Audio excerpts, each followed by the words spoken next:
Hello friends, welcome to Geetha channel. இன்றைக்கி நம்ம வீடியோவில் வந்து பார்த்தீங்கன்னா ரொம்பவே ஈஸியாக அண்ட் சிம்பிளாக வந்து பண்ணக்கூடிய ரொம்ப ஹெல்த்தியான ஒரு ரெசிபி தாங்க பார்க்க போகிறோம். அதாவது ஆட்டு ரத்த பொரியல்ங்க. இது ரொம்பவே ஈஸியாக வந்து பண்ணிடலாம். ரொம்பவே இதில் அயன் கண்டென்ட் அதிகமாக இருக்குது. வாங்க இது எப்படி செய்யலான்றதை பார்த்துடலாம்.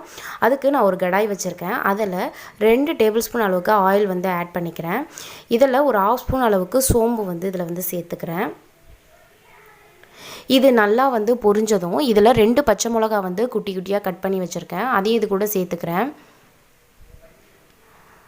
ஸோ அதோடவே வந்து 2 கொத்து வந்து கருவேப்பிலையும் இது கூட வந்து சேர்த்துக்கிறேன். ஸோ இது எல்லாத்தையும் நல்லா வந்து நம்ம வந்து வறுத்துக்கலாம் எண்ணெயில். ஸோ இது லைட்டாக வருந்ததும் நான் வந்து பார்த்திங்கன்னா ஒரு மீடியம் சைஸ் வந்து வெங்காயத்தை வந்து பெரிய வெங்காயம் தான் எடுத்திருக்கேன். நீங்கள் சின்ன வெங்காயம்னா கூட யூஸ் பண்ணலாம். பொடியாக நறுக்கி வச்சுருக்கேன். ஸோ அதையும் இது கூட சேர்த்து நல்லா வந்து வதக்கி விட்டுக்கலாம்.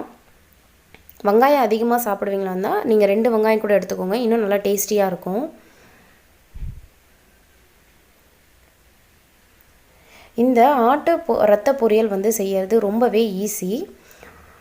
இப்போது தேவைக்கேற்ப உப்பு வந்து ஆட் பண்ணிக்கிறேன். நான் வந்து பார்த்திங்கன்னா ரத்தம் வாங்கி வந்து ஒரு 4 மணி நேரம் கிட்ட ஆயிடுச்சு.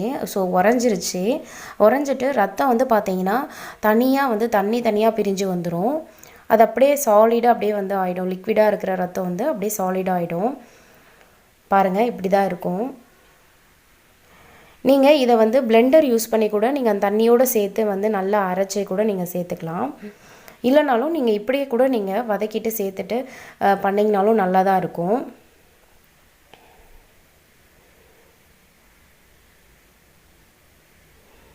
பாருங்கள், இது நல்லா வதங்கிருச்சு. இப்போது ரத்தத்தை இது கூட சேர்த்துடலாம்.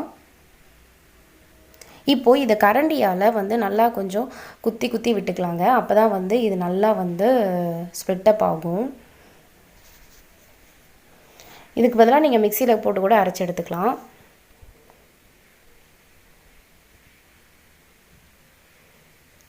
இது போல் நல்லா வந்து இது போல் கரண்டியை வச்சு பண்ணி விட்டுக்கோங்க. கொஞ்ச நேரத்துலேயே ரெடி ஆகிடுங்க இது.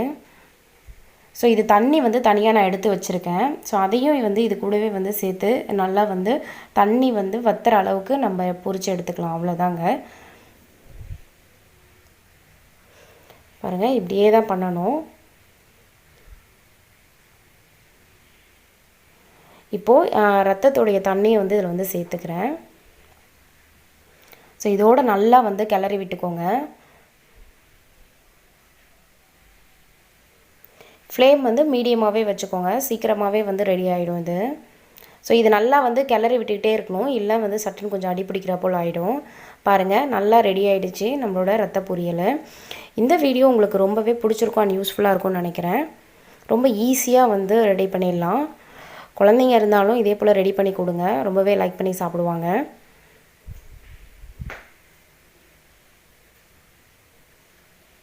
ரொம்பவே சூப்பராக இருக்குங்க. இந்த வீடியோ உங்களுக்கு ரொம்பவே பிடிச்சிருக்கும் யூஸ்ஃபுல்லாக இருக்கும்னு நினைக்கிறேன். பிடிச்சிருந்தா கீதா சேனலை லைக் பண்ணுங்கள், கமெண்ட் பண்ணுங்கள், ஷேர் பண்ணுங்கள் அண்ட் மறக்காமல் வந்து சப்ஸ்கிரைப் பண்ணி வச்சுக்கோங்க. கூடவே இருக்க பெல் பட்டனையும் கிளிக் பண்ணி வச்சுக்கோங்க. அப்போ தான் நான் போகிற வீடியோஸ் எல்லாம் உங்களுக்கு உடனுக்குடன் நோட்டிஃபிகேஷன் வழியாக வந்து கிடைக்கும். தேங்க்ஸ் ஃபார் வாட்சிங்.